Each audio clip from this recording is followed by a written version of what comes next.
मधुमन में निक्रमणं मधुमन में परायणं वाचा वदामि मधुमत् भूयासं मधुसंदृशः।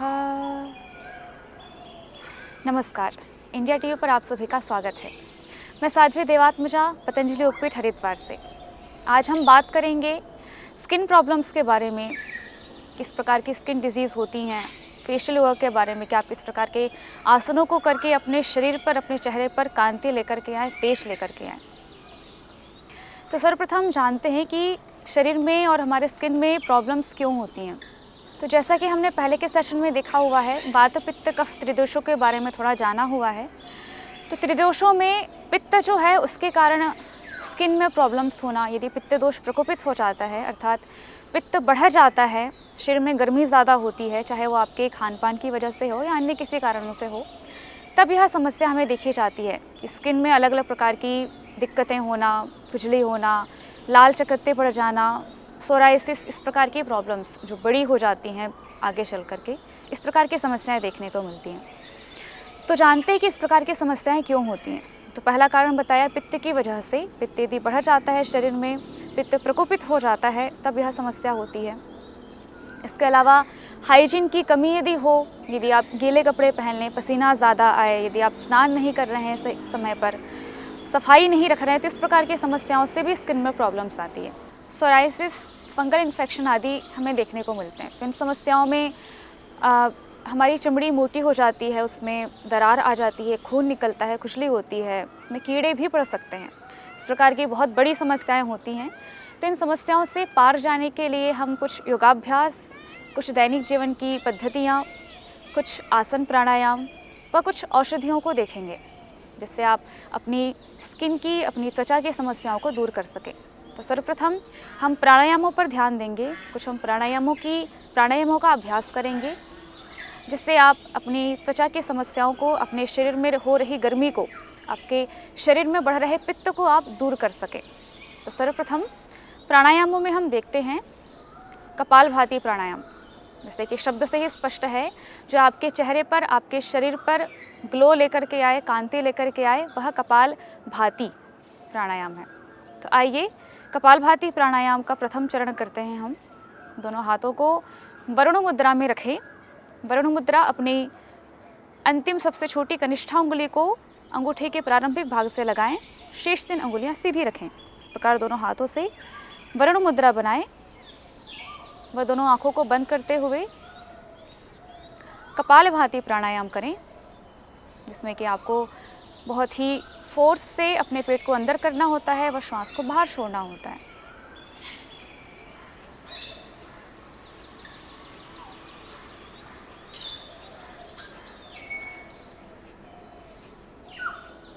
इस प्रकार कपालभाति प्राणायाम जो आपके चेहरे पर, आपके माथे पर ओज लेकर के आएगा, तेज लेकर आएगा, वह आपके शरीर की, आपके मुख की कांति बढ़ेगी, जिससे आप सौंदर्य को प्राप्त कर सकते हैं। कपालभाति के पश्चात आप अनुलोम विलोम प्राणायाम का अभ्यास करें। दोनों ही प्राणायामों का अभ्यास आप आधे घंटे से लेकर के 1 घंटे तक बढ़ा सकते हैं। सुबह शाम प्रारंभ में आप धीरे धीरे करें, धीरे धीरे गति को बढ़ाएं व समय भी बढ़ाएं। जैसे कि आप समय बढ़ाते जाएंगे, आपको उसका फ़र्क, उसका रिज़ल्ट आपको देखने को मिलेगा। आपके चेहरे पर एक विशेष कांति दिखेगी, आपका चेहरा ओज से भरा हुआ होगा। तो आइए अनुलोम विलोम प्राणायाम करते हैं। विष्णु मुद्रा लगाते हुए अनुलोम विलोम प्राणायाम अत्यंत ध्यानपूर्वक करें।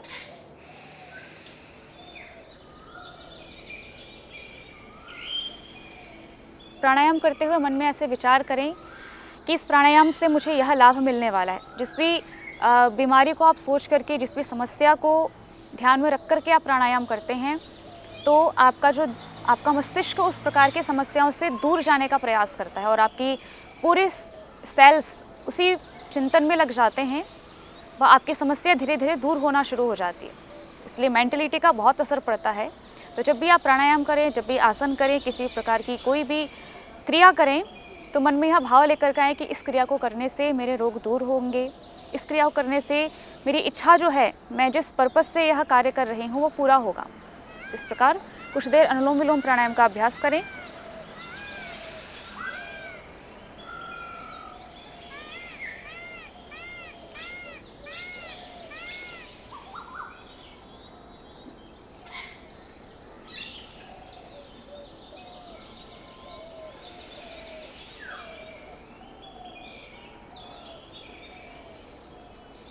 इस प्रकार प्रतिदिन आप अनुलोम विलोम प्राणायाम का अभ्यास लंबी गहरी श्वासों के साथ करें।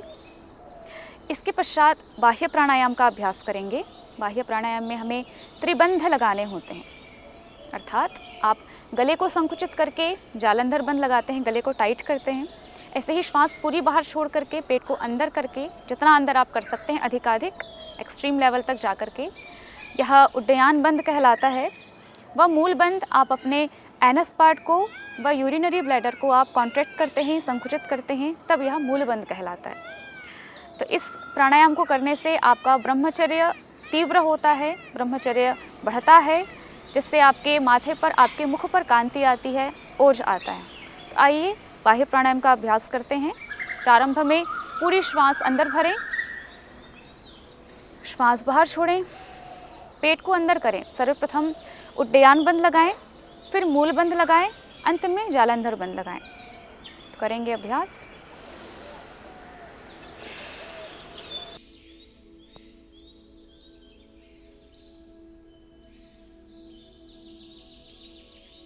इस प्रकार त्रिबंधों को आप जितनी देर तक होल्ड करके रख सकते हैं, प्रयास करें रोकने का।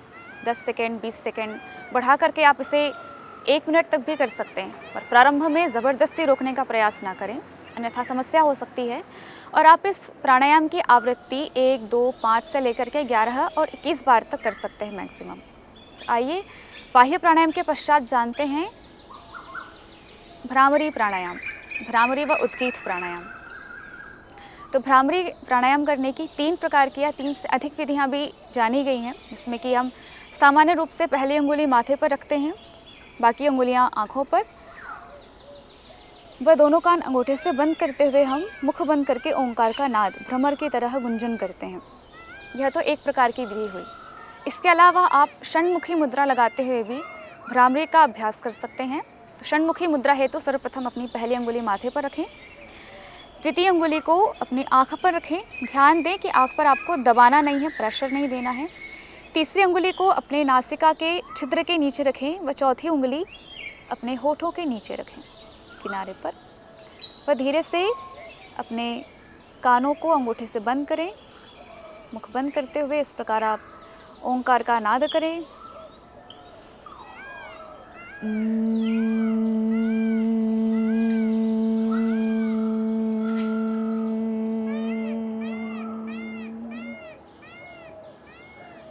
इस प्रकार से आप षण्मुखी मुद्रा लगाते हुए भी आप भ्रामरी कर सकते हैं। अंत में भ्रामरी की एक अन्य विधि भी देखी जाती है कि आप अपनी तर्जनी अंगुली से दोनों कानों को बंद करें व उसी प्रकार भ्रमर के समान आप मुख बंद करते हुए गुंजन करें। जैसे भौरा गुंजन करता है उस प्रकार आप आंखें बंद करते हुए नाक से श्वास भरें, उसी प्रकार भ्रमर के समान गुंजन करें।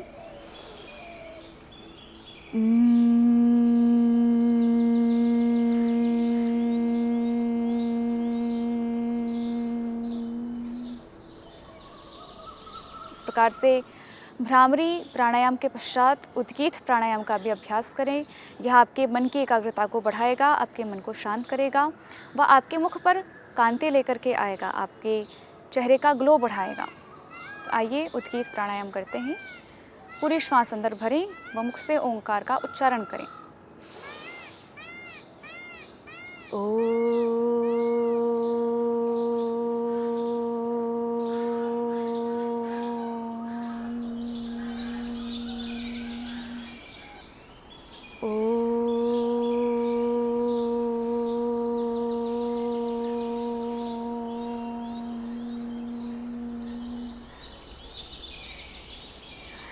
इस प्रकार आप उद्गीत प्राणायाम को करें, लंबा करें व देर तक करें तो अधिक लाभ प्राप्त कर सकेंगे।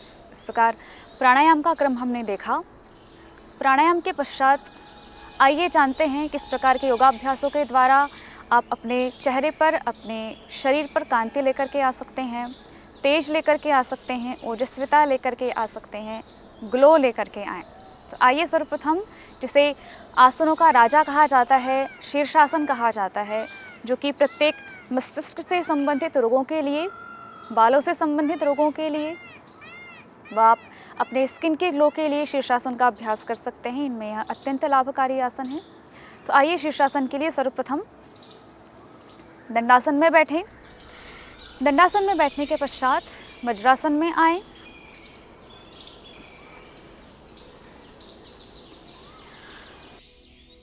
दोनों हाथों को इंटरलॉक करें, सामने भूमि पर रखें। अपने सिर को कुछ भूमि पर व हाथों का सपोर्ट देते हुए स्थित करें। धीरे धीरे पंजों के बल आएं व पैरों को भूमि से ऊपर उठाते हुए शीर्षासन में स्थित हों।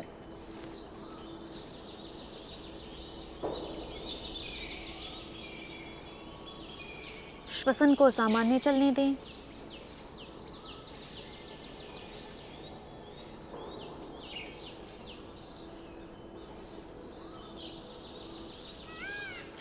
इस प्रकार कुछ देर रुक करके शनैः शनैः वापस आएं धीरे धीरे।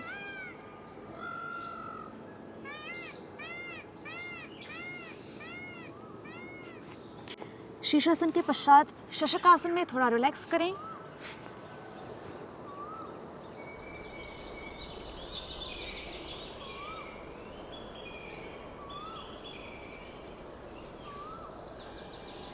धीरे से वापस आएं। इस प्रकार शीर्षासन के पश्चात सर्वांगासन हेतु पीठ के बल लेटें। दंडासन में आते हुए यह आसन भी बालों की समस्या के लिए, सर दर्द के लिए, आँखों के लिए व चेहरे के ग्लो के लिए अत्यंत लाभप्रद आसन है।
इस प्रकार सर्वांगासन व हलासन के पश्चात दंडासन में बैठ करके मंडूकासन का अभ्यास करें। वज्रासन में बैठें व मंडूकासन के लिए तैयार हों। तो ध्यान देने योग्य बात यह है कि यदि आपका पेट स्वस्थ नहीं होगा, आपका पेट सही प्रकार से काम नहीं करेगा, तो आप कितने ही बाह्य प्रयत्न कर लें, कितने ही फेस पैक लगा लें या कुछ और अलग से दवाइयाँ लेकर के यदि आप चेहरे पर ग्लो लाना चाहते हैं तो यह हो ही नहीं सकता।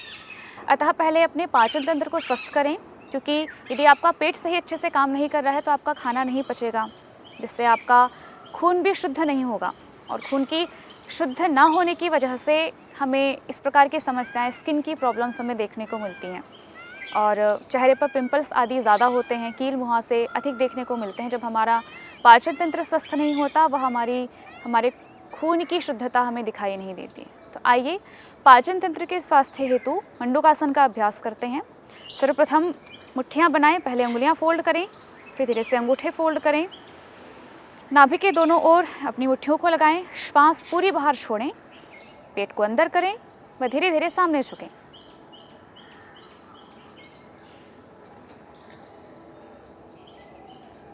यथासंभव स्थिति में रुकने का प्रयास करें। जितनी देर आप होल्ड करके रुक पा रहे हैं, रुकने की कोशिश करें।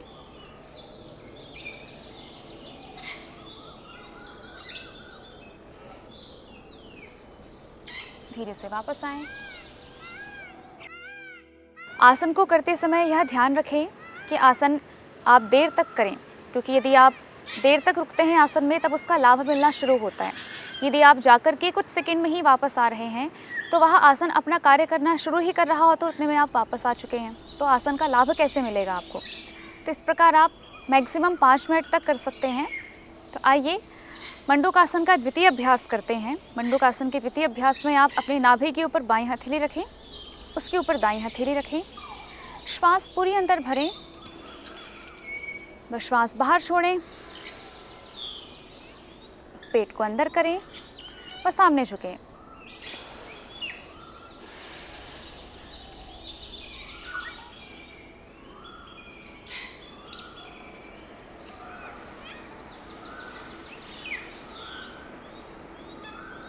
श्वास रोक करके रखें, पेट अंदर ही रखें।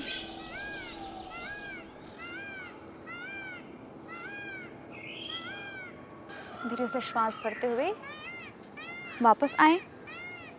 जब आप मंडूकासन व योग मुद्रासन का अभ्यास करते हैं तब आपने फील किया हुआ होगा कि आपके पेट में दर्द होता है। वह दर्द होना आम बात है, क्योंकि यदि आपको समस्या है, यदि आपके पेट में किसी भी प्रकार की समस्या है तब आपको दर्द फील होगा, तो उसमें घबराने की बात नहीं है।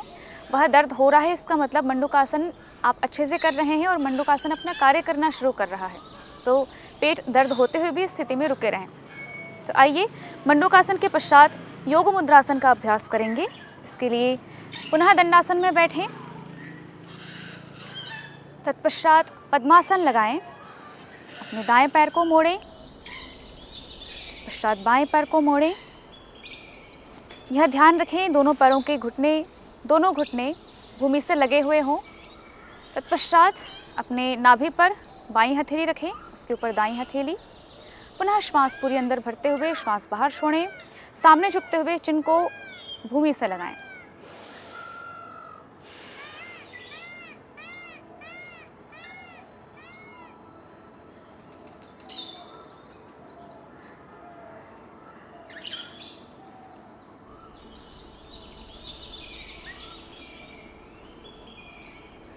धीरे धीरे श्वास भरते हुए वापस आएं। इस प्रकार योग मुद्रासन का अभ्यास करें। तत्पश्चात योग मुद्रासन का द्वितीय अभ्यास, अपनी दाएं हाथ की मुट्ठी बंद करें व बाएं हाथ से इस प्रकार कलाई में पकड़ें। यह स्थिति आपको पीछे की ओर रखनी है। इस प्रकार पुनः श्वास भरते हुए श्वास बाहर छोड़ें, सामने झुकें, वचन को भूमि से लगाएं।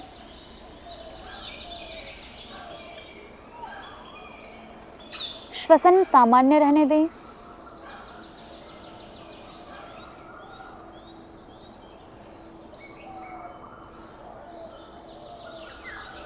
धीरे धीरे श्वास भरते हुए वापस आएं। इस प्रकार जब आप पद्मासन में सामने की ओर झुकते हैं तो आप फील करेंगे आपके एक पैर में खिंचाव ज़्यादा होगा। जो पैर ऊपर की ओर है उस पैर में खिंचाव अधिक होगा। तो उस दर्द को नज़रअंदाज करते हुए, थोड़ा सा सहते हुए आप यदि योग मुद्रासन में देर तक रुकते हैं तब आपको इस आसन का लाभ प्राप्त होना शुरू होता है। इस प्रकार योग मुद्रासन के पश्चात हम मयूरी आसन का अभ्यास करेंगे। मयूरी अर्थात मोरनी। तो इसमें शरीर की स्थिति कुछ मोरनी जैसी हो जाएगी। तो आइए इसका अभ्यास करते हैं। सर्वप्रथम घुटनों के बल आएँ, अपनी उंगलियों को साइड में रखते हुए हथेलियाँ भूमि से रखें, भूमि की ओर लगाएं। धीरे से श्वास बाहर छोड़ते हुए आप कोहनियों को नाभि के दोनों ओर लगाएं, अपर बॉडी का बैलेंस बनाएं, पर धीरे धीरे पीछे से पैरों को ऊपर उठाएं।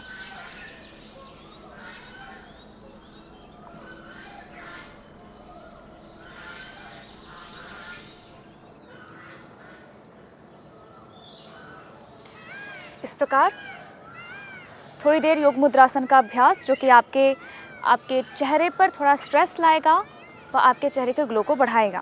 तो योग मुद्रासन के पश्चात हम अभ्यास करेंगे बकासन का। तो बकासन हेतु आप पद्मासन से दंडासन में आएं, पैरों को सामने की ओर खोलें। तत्पश्चात धीरे से आप वज्रासन में आएं, घुटनों के बल आते हुए धीरे से खड़े हो जाएं। आइए हम करते हैं बकासन का अभ्यास। सर्वप्रथम पैरों में गैप करें, थोड़ा दोनों हथेलियों को पैरों के सामने थोड़े आगे की ओर भूमि पर रखें। दोनों घुटने मोड़ें व अपने दोनों घुटनों को बगल से लगाएं। अपनी हथेलियों पर बैलेंस बनाते हुए धीरे धीरे शरीर का भार हाथों पर रखें। धीरे से अपने एक पैर को ऊपर उठाएं, थोड़ा बैलेंस बनाते हुए दूसरा पैर भी ऊपर उठाएं।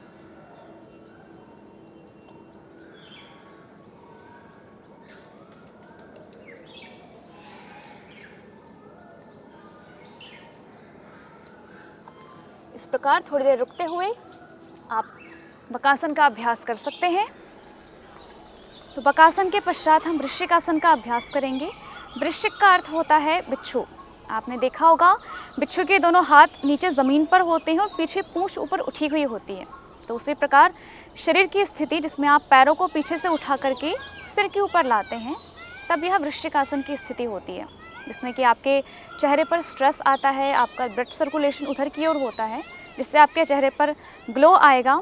तो जो एडवांस आसन इस एडवांस आसन को कर सकते हैं वे करने का प्रयास करें। सर्वप्रथम वज्रासन से थोड़े सामने की ओर झुकें व दोनों हथेलियों को भूमि से लगाएं। कोहनी तक का पूरा भाग ज़मीन पर रहेगा। यह ध्यान दें कि दोनों हाथ सीधे हों, कोहनियों में कम गैप या ज़्यादा गैप इस प्रकार की स्थिति ना हो। दोनों हाथों को सीधा रखें। धीरे से पंजों के बल आएँ, हाथों पर बैलेंस बनाते हुए शरीर को पीछे से पैरों को फेंकते हुए ऊपर उठाएं। थोड़ी एकाग्रता बनाएं व दोनों पैरों को सीधा रखें। स्थिति में थोड़ी देर रुकने का प्रयास करें। धीरे से दोनों तलवों को सिर से लगाएं।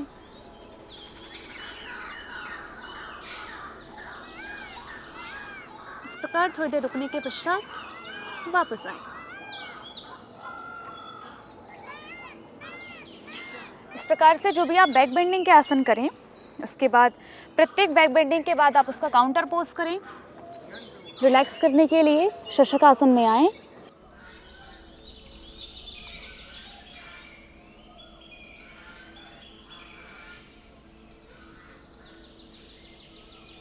इस प्रकार थोड़ा रिलैक्स करके वापस अपनी पूर्व की स्थिति में आएं। तो इस प्रकार हमने कुछ आसनों का अभ्यास देखा। आसनों के पश्चात पुनः हम सिद्धासन में बैठते हैं। इसके लिए पुनः दंडासन में आएं। दंडासन में बैठ करके आप सिद्धासन में बैठें। सिद्धासन में बैठ करके किसी सुविधानुसार आसन में अपने पूरे शरीर को स्थिर करें। तो इस प्रकार प्राणायाम के पश्चात हमने कुछ आसनों का अभ्यास देखा। जिन आसनों व प्राणायामों के अभ्यास से आप अपने चेहरे पर ग्लो लेकर के आ सकते हैं, कांति लेकर के आ सकते हैं, अपने पाचन तंत्र को स्वस्थ कर सकते हैं।